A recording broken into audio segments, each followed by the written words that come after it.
Most people, I think, would agree that the 23rd Psalm is the most familiar and even most beloved passage in all of Scripture. John 3:16 is a leading contender too, but it's just one verse rather than an entire passage, an entire psalm. And though John 3:16 might get more camera time during the NFL season, Psalm 23 is so well known because it's recited at funerals and at the bedsides of our dying loved ones. And there is good reason for this, because certainly its words give us peace and hope as we grieve. Death is at hand, but so too is our shepherding God. But today, I want to tell you that we should not just save the 23rd Psalm for funerals, pulling it out only when we grieve. As I said, it is good and of great value to us when we mourn, but this psalm is also for and about the living. It is a psalm for the living because it is about who we are and who God is and what God does as our shepherd. The shepherd who promises to lead, restore, comfort, bless, feed us here and now in this life. And all of this God does for us as we slog through dark valleys and contend with our enemies. First, if Psalm 23 reveals to us who we are in this life, then its language about God's provision and protection reminds us that we are not independent people who have gotten this far through our own hard work and individual efforts.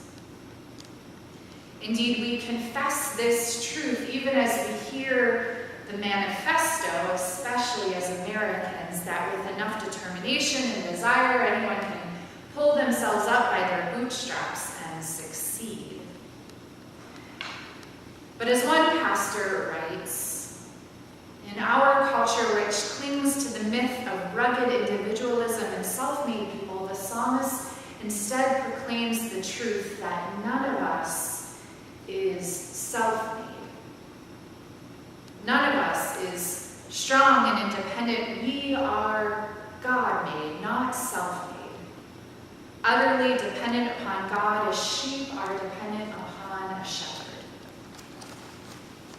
It's true that we do work and study, save and plan, but God is ultimately the one who meets our needs. God is the one who makes us rest. God is the one who slows us down and restores our very being. Keep in mind, too, that a shepherd doesn't eliminate predators altogether. The wolves still lurk nearby, even as the sheep feed. So in other words, our enemies are real.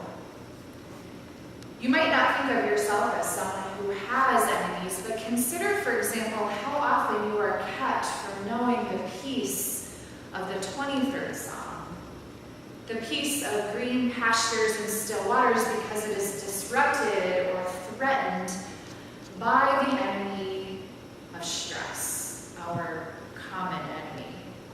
Stress lurking in the form of pressure at work or school, or in the form of another weekend running around trying to accomplish things and cross off our to-do list rather than just being still. The stress of illness without a cure, the stress of loneliness or being friendless and bullied, the stress of trying to celebrate an otherwise joyful occasion like Mother's Day when family members aren't talking to each other. Like the wolves lurking as the sheep feed, stress presses in upon all of us, threatening to overtake our peace. Still, these are the realities we face as human beings, as vulnerable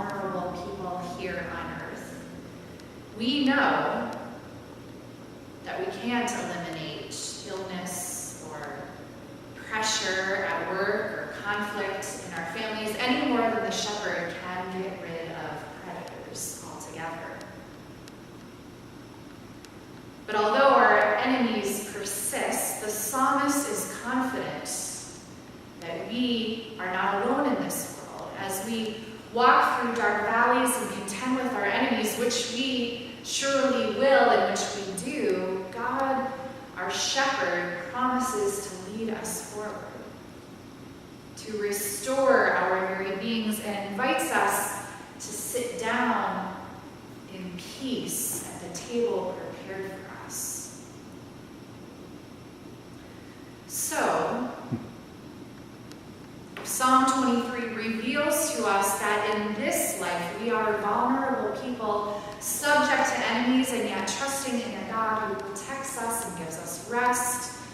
And the psalmist also shows us who God is as our shepherd and host, the one who welcomes us to take our place in God's household, to dwell in the house of the Lord our whole lives long.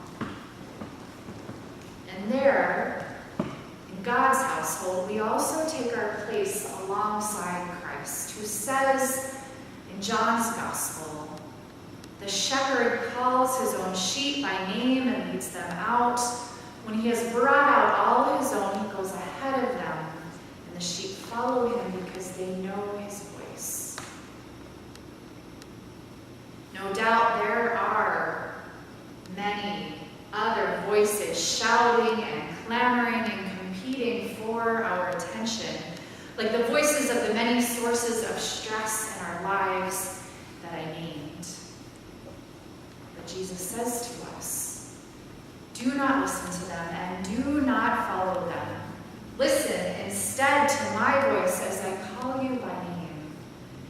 Listen instead to my voice of forgiveness, of hope, healing, and real peace. For I have come that you might